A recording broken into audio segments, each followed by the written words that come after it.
Hi, I'm Daniel Darwin, and I'm going to be teaching a workshop entitled Truth and Transformation this coming March for the wonderful people at 16 Bars, and they have a couple of questions for me.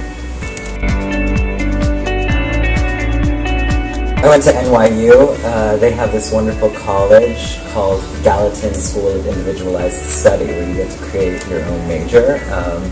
And so I majored in theater studies, and identity politics, which is basically like what your skin color does to you, what your gender does to you in terms of how society treats you, and what that means for culture.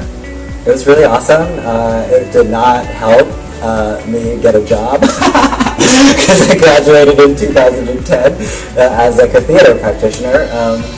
But I made wonderful relationships that I've carried with me ever since, and it completely formed me as an artist.